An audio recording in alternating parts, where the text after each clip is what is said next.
La semana pasada quedamos en, eh, era como una introducción, ¿cierto? Hablamos un poco de la reforma, el por qué se comenzó a generar esta reforma, qué es lo que había que mejorar. Todavía hay mucho que mejorar, pero esta reforma se sustentaba en ciertos valores, ¿cierto? Que los fuimos viendo uno a uno. Pero no bastaba con eso, sino que había que traducirlo en leyes y a través de esas leyes iban a ser presentes, entonces eh, se iban a hacer acción estas reformas. Y estas leyes entonces comenzaron a partir del año 2000, ¿cierto? A ser un desafío para mejorar la salud de la población, para evitar o disminuir las grandes desigualdades sociales que hay y todavía existen, ¿cierto?, en materia de salud. Y por supuesto, mejorar la satisfacción de la gente, ¿cierto? Que la gente se sintiera más a gusto con el sistema de salud que había y que hay en el país.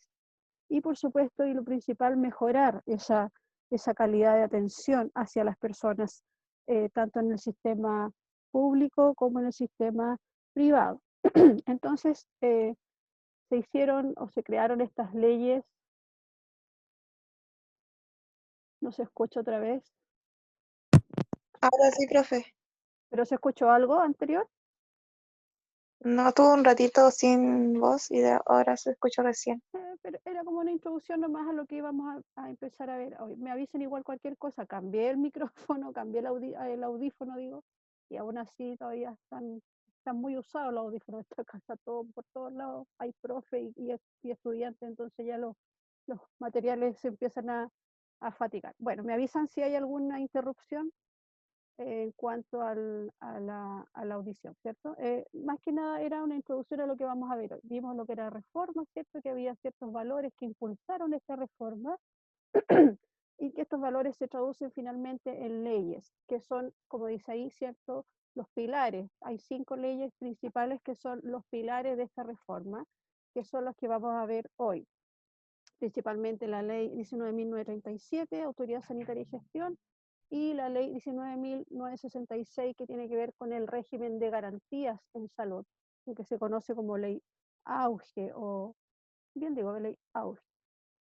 Entonces, como lo decía, esta reforma fue creada más que nada para darle mayor satisfacción a la población, para evitar la desigualdad en el acceso a la salud y principalmente mejorar la calidad de atención de estas atenciones en salud. Entonces están estas 5 leyes que son los pilares o las bases o los fundamentos de esta reforma que comenzó en el año 2000.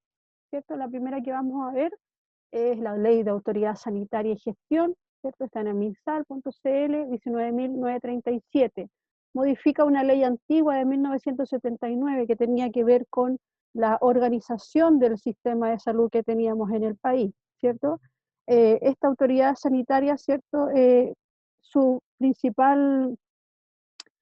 principal objetivo es resguardar eh, la salud de la población, que como su bien principal, promover y proteger a la población respecto del ámbito o del ítem salud. Por otro lado, tenemos que su principal función es formular políticas que permitan que la población tenga eh, estilos de vida saludables, promover estilos de vida saludable para evitar, en el fondo, eh, enfermedades que puedan generar a la larga más gastos para el país en cuanto a sanar las enfermedades. Entonces se prefiere evitar haciendo campañas de prevención, haciendo campañas de educación. Todo eso lo hace o lo genera la autoridad sanitaria.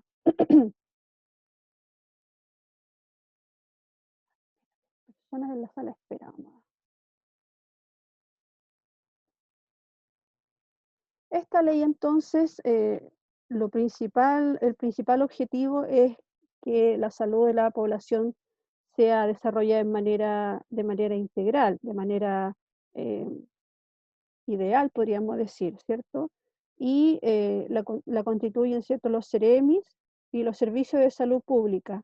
Se crean también bajo este régimen, bajo esta ley, los hospitales de autogestión en red, que son establecimientos especializados en recursos humanos, en implementación tecnológica y tienen capacidad resolutiva y ya no hay que estar recurriendo a los hospitales eh, de mayor especialidad, ¿cierto? Esta autoridad sanitaria entonces define las normas, obligaciones y reglas para que todos los agentes involucrados en el ámbito salud funcionen de manera coordinada, correcta, ¿cierto?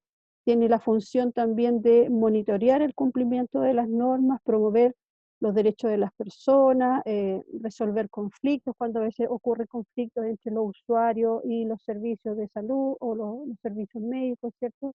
Y por supuesto, eh, impartir las sanciones cuando corresponde. Esperemos aquí, vamos a ver a gente que está aquí en la sala de espera, listo.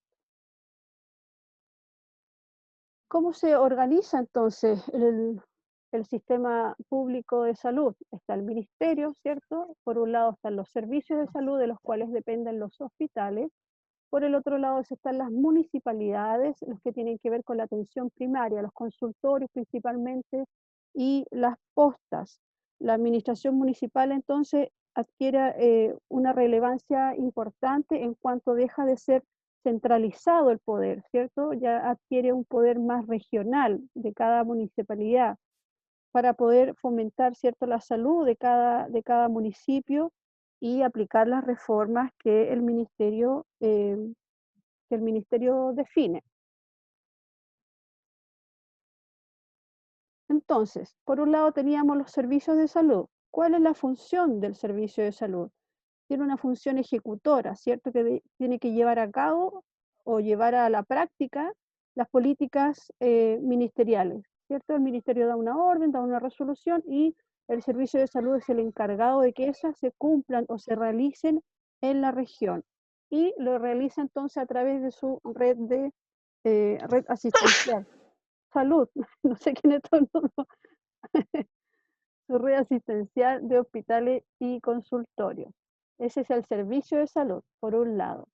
Por el otro lado tenemos la Seremía, que es la Secretaría Regional del Ministerio, es decir, es como el representante del Ministerio de Salud en cada región. Y su función principalmente es rectora, ¿cierto? Es decir, adecúa y vigila que los programas de salud lleguen a la población, ¿cierto? Se imparte una normativa, se imparte una indicación y es el servicio, perdón, y es la Seremía el que se preocupa de que esto llegue a la población y se cumpla lo que se está haciendo.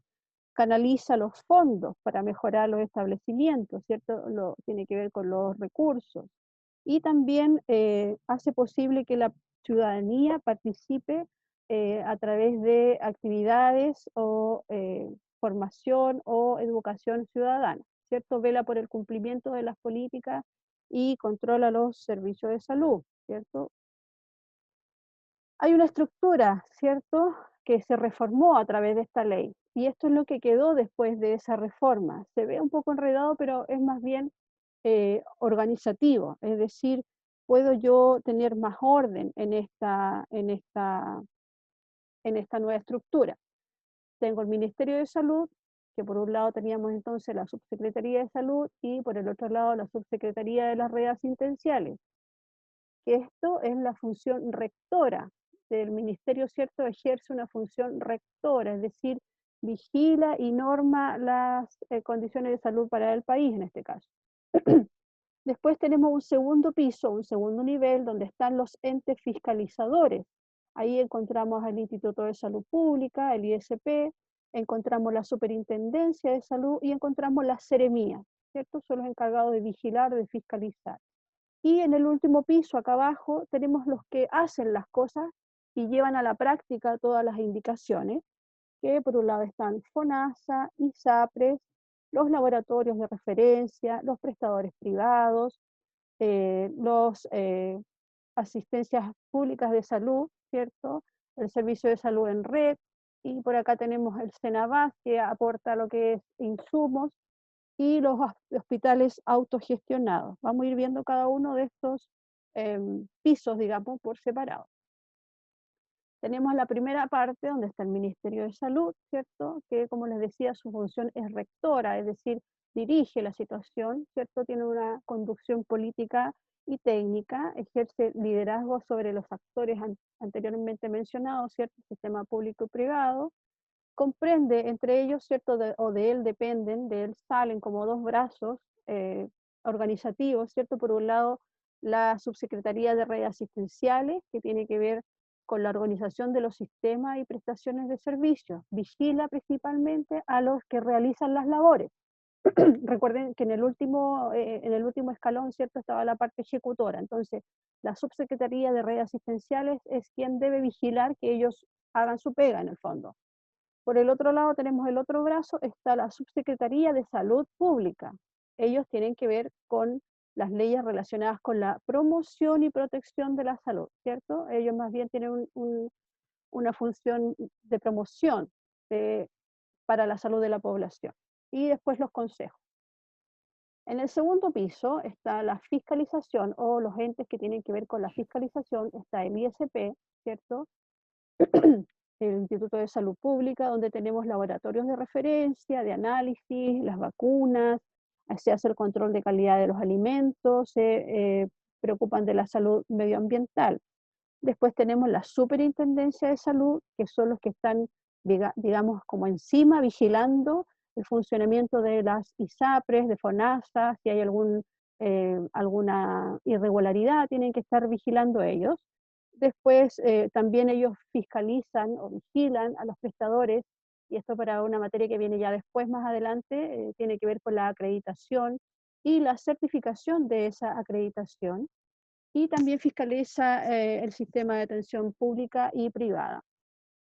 Y en el otro brazo, ¿cierto? Tenemos a los CEREMI, las CEREMIAS, que son las Secretarías Regionales Ministeriales. Es la autoridad en cada región, ¿cierto? Es como el representante del ministerio en cada región. Vela por el cumplimiento del programa que el MinSal, que el ministerio envía para, para el país, digamos, pero ellos velan porque se cumpla en cada región, y por supuesto su labor es proteger a la población de la contaminación medioambiental.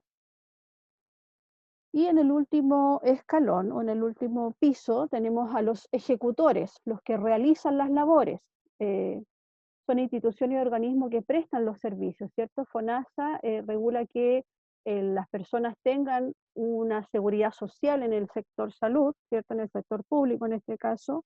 La ISAPRE lo mismo, pero en el sector privado, ¿cierto? Es algo que se paga. Esto es público, es para todos, sin distinción. Aquí uno opta por esta situación y es privado. Y otros son las Fuerzas Armadas, las mutuales, las universidades que ejercen funciones clínicas a veces, farmacia y prestadores privados. Después tenemos las atenciones públicas de salud municipal, los servicios de salud en red, Tenabas, que tiene que ver con los fármacos, insumos para el sistema público, Cáritas, Cruz Roja, que si bien es cierto, estos no son de gobierno, ¿cierto? No son gubernamentales, la red no los toma en cuenta para su distribución, digamos, no los incluye en sus normas, en sus normativas de distribución y promoción, pero sí son servicios de salud en el fondo, que igual están ahí como apoyando al resto.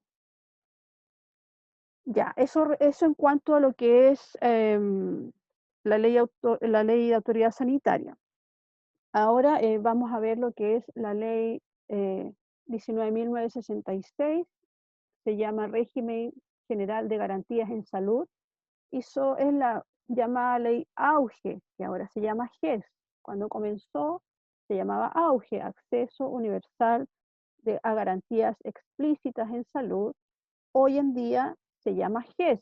Es lo mismo. Ustedes saben que esta es una reforma que va en cambio y va siempre en evolución. Por lo tanto, se le han hecho unos pequeños cambios, ¿cierto? Y al final quedó con esta sigla.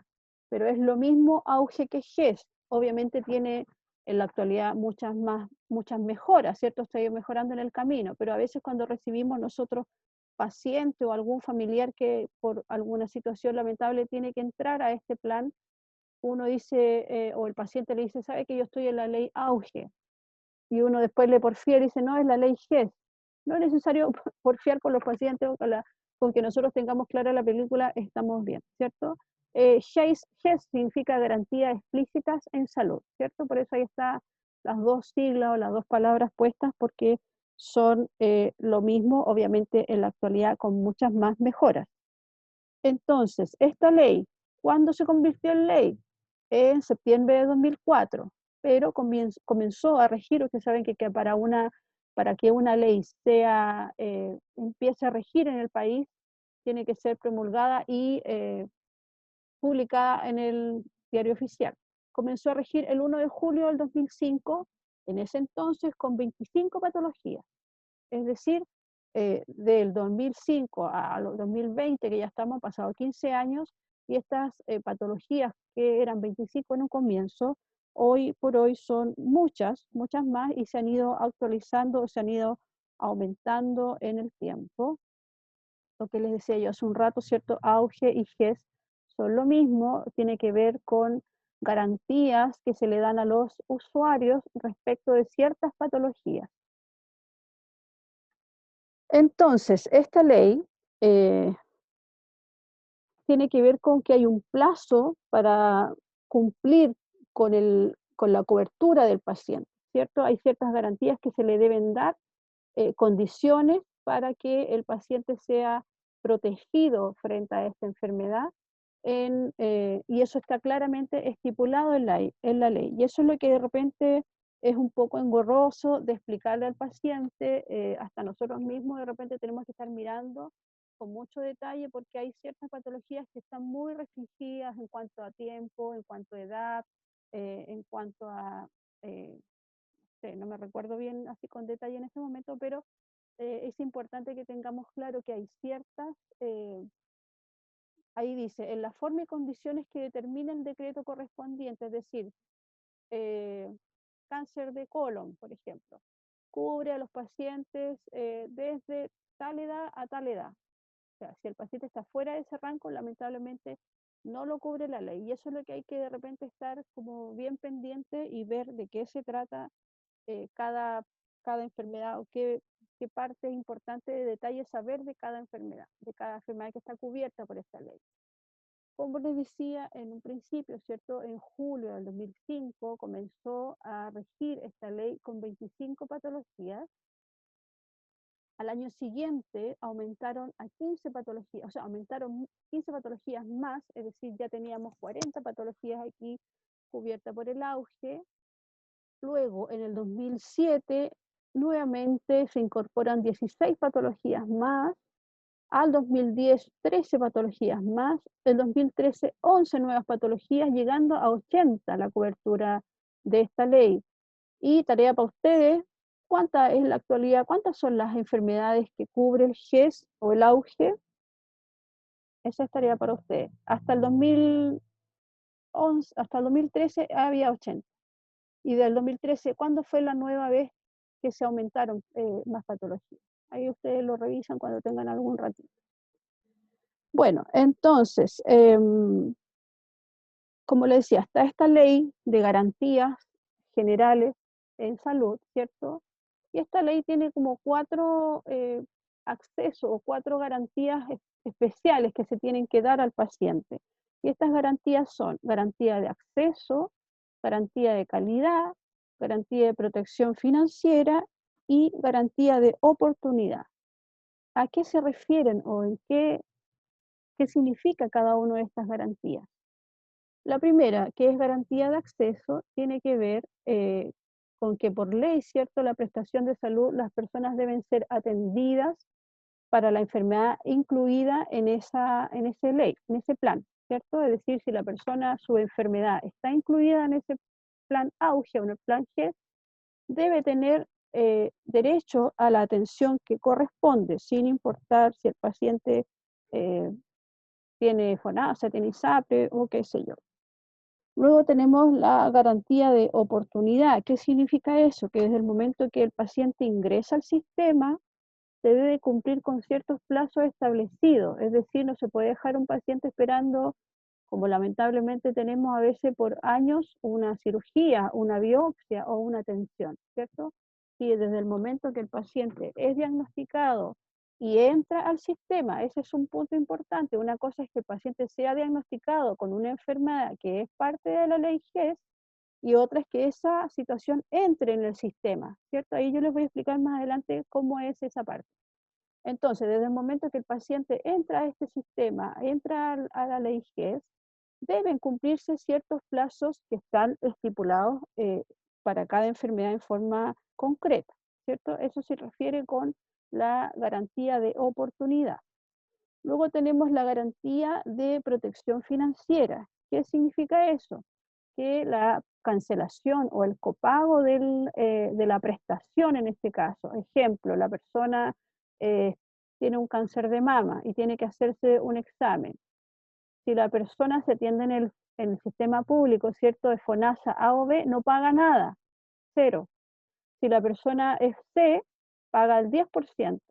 Si la persona es de ISAPRE o FONASA B, paga el 20%. A eso se refiere con protección financiera y no va a pagar toda la prestación completa o dejar de hacerse el examen que necesita porque no tiene dinero. Luego tenemos la garantía de calidad, y eso es súper importante porque antes no estaba esta garantía y había a veces problemas en cuanto a la calidad del examen o de la prestación que se hacía al paciente. Entonces, esta ley da derecho al asegurado que se cumpla con los estándares mínimos de calidad. O sea, debe cumplir con ciertos requisitos que son los mínimos para el otorgamiento de las prestaciones. Y este prestador además debe estar acreditado o certificado. Es decir, no cualquier prestador va a realizar la prestación, ¿cierto? No cualquier institución le va a dar la atención de salud al paciente. Debe estar acreditado y certificada esa acreditación, ¿cierto? Si no está, no se puede tomar el examen, digamos, el paciente en esa institución. Es algo súper importante, sobre todo para el tema de la acreditación. Entonces, esta ley, ¿qué es lo que persigue? ¿Cierto? Garantizar el acceso a la salud independiente de la capacidad de pago de las personas, o si son afiliados al FONASA o al sistema privado, a las ISAPRE. Las garantías pueden ser modificadas cada 3 años, lo que le decía yo a un comienzo, ¿cierto? Primero se llamaba AUGE, después se llamó GES, porque fueron haciendo modificaciones, incluyendo enfermedades, mejorando la ley, de manera que eh, fuese mucho más satisfactoria para el usuario. ¿Quiénes pueden, cierto? Seguimos en la ley 19.966. ¿Quiénes pueden y quiénes no pueden acceder a esta ley GES o a esta garantía GES? Pueden acceder todos los beneficiarios de ISAPRES y FONASA que cumplan con los siguientes requisitos. Ya empezamos a ponernos más detallistas, ¿cierto? Que la enfermedad o problema de salud que esté incluida en el listado de las enfermedades GES. Recuerden que primero eran 25, después 40, después fueron aumentando 11, 13 y no sé cuántas más. En el 2013 había 80 enfermedades. Si mi enfermedad está dentro de esas 80, tengo derecho para acceder al GES. Pero, ojo, debe también poseer las condiciones de edad, estado de salud u otras definidas para cada patología. Es decir, si hoy día a mí me detectan un tumor a la columna, y no cumplo con la edad porque solamente protege a los pacientes entre los 15 y los 20 años. Yo no estoy en ese rango, entonces no me podría acoger a esta ley. Son algunas de las, yo le digo como letras chicas de la ley, pero en todas las leyes hay, ¿cierto? Entonces, primero, que la enfermedad que me aqueja esté dentro del listado, listo. Y segundo, que las condiciones de edad, estado de salud u otras que están definidas en cada patología las cumpla, ¿cierto?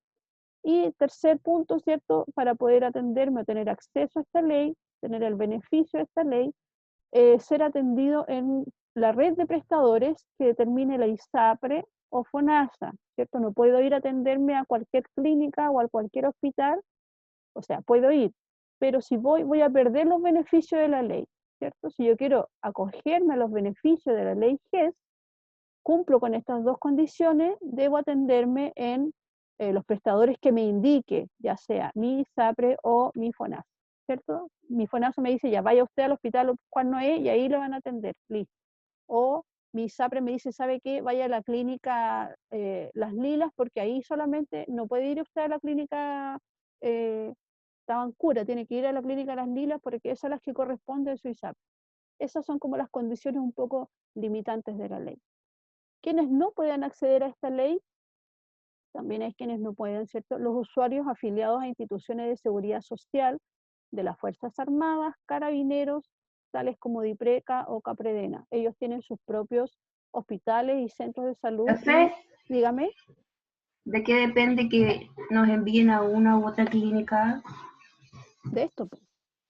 Por ejemplo, a ver, yo tengo una enfermedad tanto X, cumplo con la primera condición, cumplo con la segunda condición y mi ISAPRE me dice, ya, usted entonces, por ejemplo, mi doctor, el que me ve siempre es el doctor Soto, y me detectó una enfermedad GES, listo, me ingreso al sistema, yo se lo voy a explicar un poquito más adelante bien didáctico, me ingreso al sistema, pero yo voy a mi ISAPRE y mi ISAPRE me dice, ¿sabe qué? Usted tiene que ahora ir a tratarse con el doctor Pérez, no con el doctor Soto.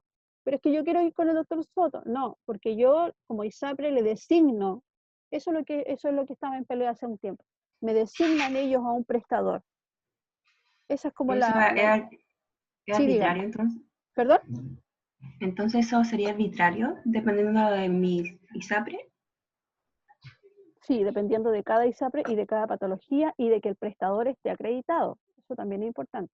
O sea, es como que se protegen ellos también y me protegen a mí, porque si yo quiero atenderme con cualquier médico y ese médico no está acreditado, también corre un riesgo. ¿Qué significa que esté acreditado? Que pasó por un filtro y hicieron como un check-in de qué, por ejemplo, cumple con tales y cuales especialidades, años de trabajo, experiencia, qué sé yo. ¿Cierto? Eso es lo que es importante también tener en presente. Luego, ¿qué dice aquí? ¿Cómo acceder a los beneficios del GES? Si soy FONASA, si tengo FONASA, eh, primero debo ingresar, ¿cierto? Primero es el ingreso. Los beneficiarios de FONASA que presentan un problema de salud deben acudir a los establecimientos, dice ahí, está mal escrito, qué mal escrito es. La profe se equivocó, de los establecimientos de red asistencial pública, siendo el consultorio de atención primaria la puerta de entrada al GES. Es decir, un beneficiario de FONASA, su primera estación, por decirlo así, siempre va a ser el consultorio, ¿cierto? Siempre la embarazada se chequea en el consultorio, la abuelita se chequea en el consultorio, alguien que tenga una enfermedad crónica se va a chequear en el consultorio y desde el consultorio lo van a derivar al hospital, ¿cierto? Con la famosa interconsulta.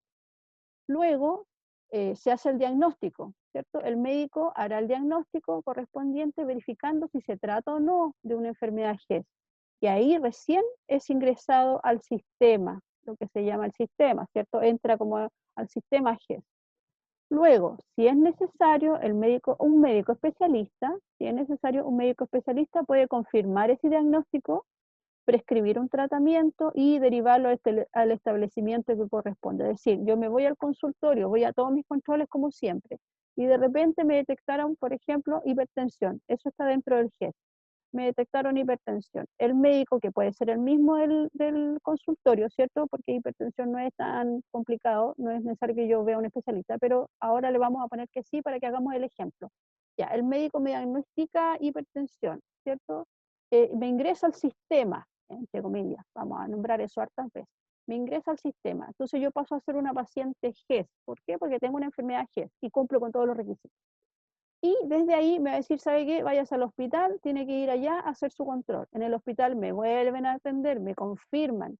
Supongamos que la enfermedad es un poco más complicada y un médico especialista me dice, sí, usted en realidad sí tiene hipertensión, me da a dar medicamento, me tiene que tomar esta y otro medicamento y tiene que controlarse aquí en 3 meses más o menos. Así es el, como el curso de la situación. Acá hay un monito más explicativo. Yo soy FONASA, me atiendo en el consultorio, ¿cierto? Y del consultorio me mandan al hospital. Ahora, si yo me atiendo, si yo soy FONASA, pues yo no me atiendo en el consultorio. Yo prefiero ir a atenderme a la clínica o a un centro médico. De aquí el médico, si detecta una enfermedad GES, me manda al consultorio, porque a través del consultorio yo entro al hospital, al sistema, a ser reconocido o reconocida como paciente GES.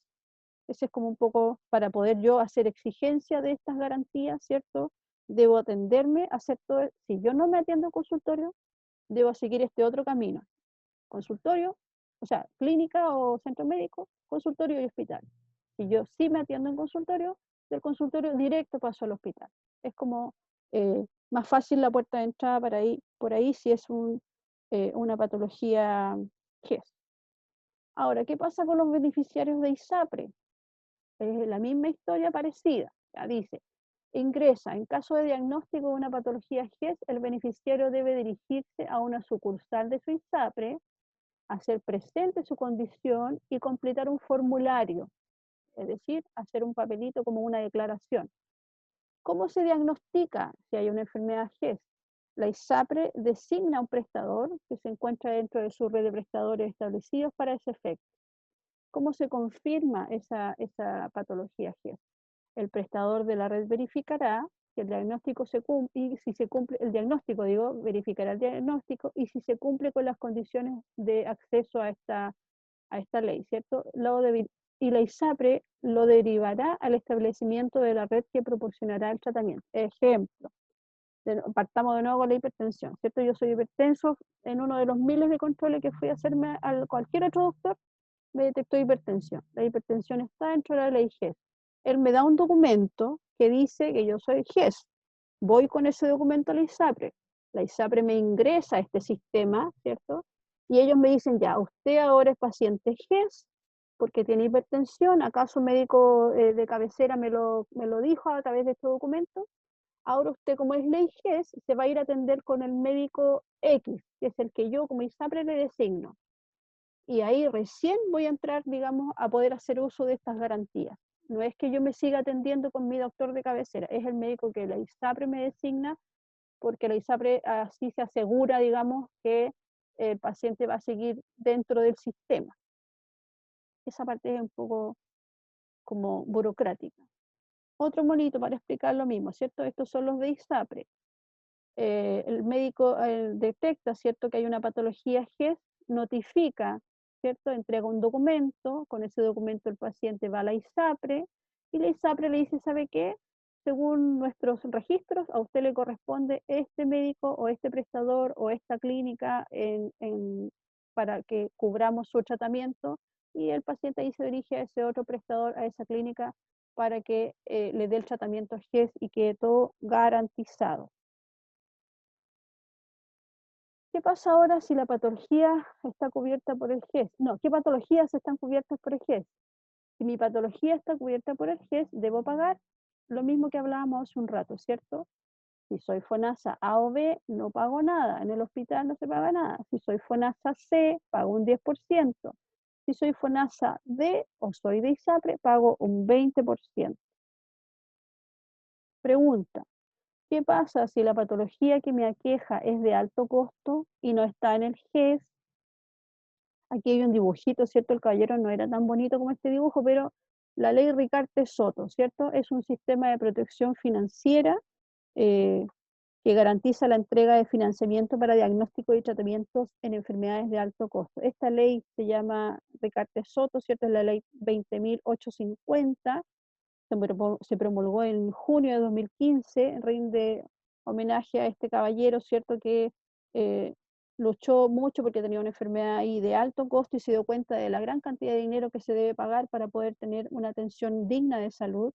Y lamentablemente falleció, pero luchó y su legado fue esta ley, ¿cierto? Para que se entregue una protección financiera a ciertas condiciones de salud, ¿cierto? No a todas. Algunas enfermedades oncológicas, inmunológicas o raras o poco frecuentes que tienen altos elevados para los usuarios, para los pacientes. Y en este caso lo bueno también es que para todos los sistemas de salud, para los FONASA, para los ISAPRE, para los DIPRECA, sin importar la situación socioeconómica, la ley GES, ¿cierto?, deja fuera a lo que es Fuerzas Armadas o uniformados en general porque tienen su propio sistema de salud. En cambio, esta ley incluye a todos, sin importar tampoco la condición económica. O sea, si es una persona que tiene mucha plata, pero igual su enfermedad es demasiado costosa, también lo cubre esta ley, ¿cierto? Es como algo muy beneficioso para los sistemas, para los pacientes en el fondo. Dice aquí, ¿qué entidad asegura las patologías dependiendo del prestador? O sea, ¿alguien quiere preguntar algo, parece? ¿O había un micrófono abierto nomás? Sí, parece que hay un micrófono abierto. Bueno, ¿qué entidad asegura las patologías dependiendo del prestador? Bueno, FONASA y SAPRE, no hay otra, ¿cierto? Esas dos. Pero, ¿a través de qué leyes? De la ley GES, de la ley CAEC, ¿cierto? CAS, se las voy a explicar enseguida, y la ley de urgencia. Vamos a ver, ya vimos, acabamos de ver, ¿cierto? La ley GES. Veamos ahora de qué se trata la ley CAEC, ¿cierto? Que es cobertura adicional para enfermedades catastróficas. Es un beneficio adicional, ¿cierto? Permite financiar, cumplidos ciertos requisitos, hasta un 100% de los gastos que se generan en atenciones de alto costo, tanto hospitalarias como algunas ambulatorias. Se debe activar cuando el diagnóstico es o se puede transformar en una enfermedad catastrófica. Y ustedes no sé si lo saben, pero en este caso, en la actualidad, el COVID, ¿cierto? La patología por COVID está dentro o es cubierta o debería ser cubierta por esta ley AC. Entonces, un paciente que es diagnosticado con COVID y se está hospitalizado, ¿cierto? El usuario, o bueno, la familia en este caso, hay 48 horas para ir a hacer uso de esta ley o ir a activar, entre comillas, esta ley, a la ISAPRE. De manera que si el paciente lamentablemente permanece hospitalizado, no sé, un mes conectado al respirador artificial, lo que significa estar en una unidad de cuidado intensivo de alto costo, eh, esta ley cubre, ¿cierto? Cubre al paciente financieramente en ese gasto, ¿cierto? Esta cobertura opera una vez que el monto de los copagos supera el deducible. Esto tiene que ver con la cobertura que tiene cada persona en su plan de ISAPRE. Luego tenemos la ley de urgencia. ¿Cuándo se considera una atención ley de urgencia? La atención de urgencia o emergencia vital debe ser inmediata e impostergable. La condición de riesgo de muerte o de secuela funcional grave debe ser certificada por un médico cirujano de la unidad de urgencia pública o privada en que la persona sea atendida. Es decir, el médico del servicio de urgencia es quien lo categoriza como urgencia, lo categoriza como tal. ¿A qué se le llama ley o sea, qué se entiende por urgencia vital? Es alguna condición que implique la muerte o secuela funcional grave, ¿cierto? Ninguna institución de salud puede negarse a atender a un paciente, ya que la atención rápida puede hacer la diferencia entre la vida y la muerte. Tampoco se puede exigir un cheque o un documento en garantía, que antes se hacía, antes de esta ley se hacía, exigir para la atención un cheque o un documento en garantía. Ahora eso no se puede hacer por ley, está prohibido. Ahora, ¿qué significa esta categorización? La hace el médico, ¿cierto? No la hacemos nosotros, pero tenemos que tener presente y consciente esta información. La categorización va de C1 a C5. La más leve, C5, consulta general, ¿cierto? Se puede consultar en un CEFAN, en un SAPU, o llamar al servicio de salud, y se decide esperar a ser atendido después de las otras 4. Por eso que a veces las postas de los servicios de urgencia se colapsan tanto, porque hay gente que va a consultar y según la complejidad se le categoriza como C5 y pasa horas y horas y horas esperando. ¿Por qué? Porque antes de él hay todos estos pacientes esperando estas otras categorías, que son mucho más complejas, ¿cierto? Luego tenemos la C4, ¿cierto? Complejidad baja. Permanecerá en la sala de espera, puede consultar en su CEFAN, el SAPU o llamar a salud responde, se decide si será esperado, se decide si esperar que será atendido después de los C1, C2 y C3. O sea, tampoco es algo muy grave, puede ser una herida, claro, pero no es algo que se vaya a morir la persona. Esto puede ser, no sé, una torcedura de pie, ya. C3, complejidad media, aquí vamos subiendo la complejidad. ¿A qué se le llama C3? Puede progresar a estado grave, ¿cierto? Esperará su llamado de voz a categorización y regresará a sala de espera general. Momento que se me está descargando. Momento, chicos.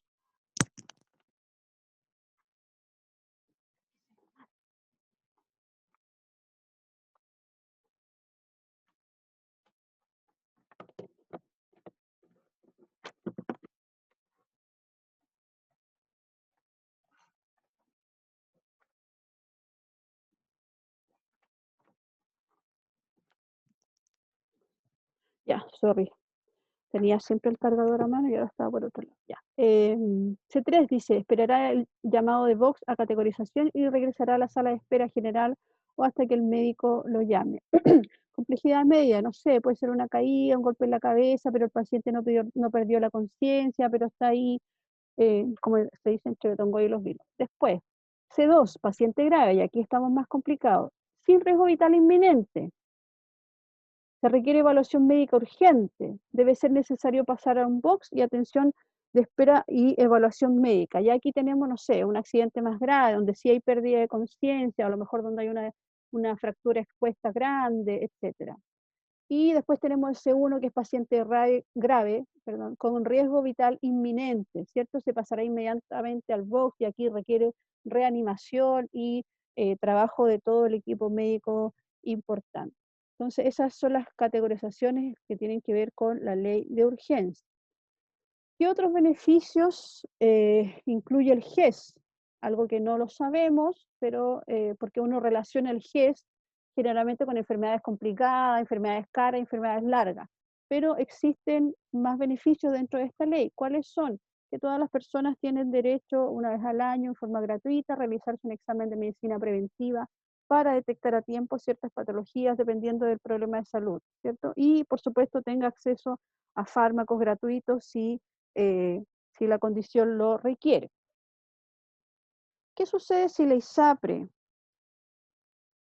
o FONASA no cumplen con las garantías? Bueno, acuérdense, adelante, más atrás, ¿cierto? Había un esquema donde estaba la Superintendencia de Salud, que son los entes fiscalizadores, que son los que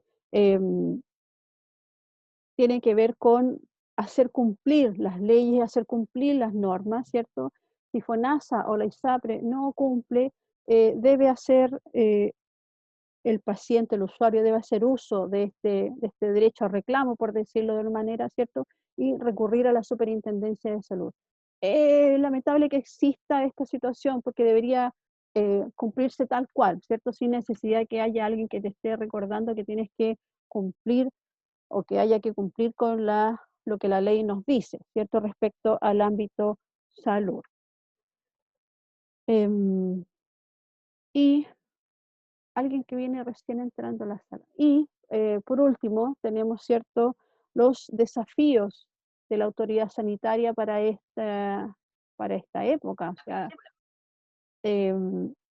obviamente este año ha sido un año que ha sido un remolino, sobre todo en el ámbito salud, ¿cierto? Hay un cambio, esto es desde antes, o sea, todos estos desafíos son desde antes de que apareciera la pandemia. Sin embargo, se hacen hoy en día mucho más palpables y necesarios hacer estos cambios, hacer estas mejoras dentro de lo que es el perfil demográfico, ¿cierto? Sabemos que el país va cambiando, el país va envejeciendo, el país se va movilizando en cuanto a los géneros, ¿cierto? A veces más hombres, más mujeres, vivimos hasta más edad, están naciendo menos niños, etcétera, etcétera, etcétera. Por otro lado, y súper importante, sobre todo en este año, el perfil epidemiológico, o sea, cambió del cielo a la tierra desde enero para acá. Antes éramos, no sé, pues ahí estábamos obesos, hipertensos, había enfermedades cardiovasculares, habían cánceres, pero ahora yo creo que lo principal es la pelea contra el COVID, ¿cierto? Para disminuir la cantidad de enfermos y, por supuesto, de consecuencias fatales. Obviamente todas las otras patologías no se han ido, ¿cierto? Sino que ahora es la competencia con el COVID, ¿cierto? Lamentablemente esta pandemia llegó aquí para quedarse hasta que se haga endémico y alguna vez salgamos de toda esta situación. Y, por supuesto, el mayor desafío para la autoridad actual y las que vendrán, que yo creo que es el mayor desafío y el más importante, disminuir, ¿cierto?, las inequidades en salud, que eso sea cada vez menos, ¿cierto? Como acá sale el monito, y ese también un poco irrisorio, pero es la realidad lamentable que a veces vivimos en el día a día, los que trabajamos en salud nos damos cuenta que las inequidades existen, si es que nos ha tocado vivirlo en carne propia, ojalá en algún momento esas inequidades disminuyan. Entonces, chiquillos, está en sus manos también quizás tirar para ese lado, ¿cierto? De repente en algún minuto ustedes van a ser jefes, coordinadores, autoridades de alguna situación y tendrán en sus manos a lo mejor tomar decisiones y determinaciones importantes para el beneficio de todos los usuarios, de todos los chilenos en el fondo. Entonces, chiquillos, finalmente decirles, nadie puede construir un mundo mejor sin mejorar a las personas, cada uno debe trabajar para su propia mejora. Eso lo dijo Marie Curie, nuestra, no sé si nuestra, pero por lo menos mi mujer preferida. Chiquillos, ¿alguna duda, consulta hasta acá?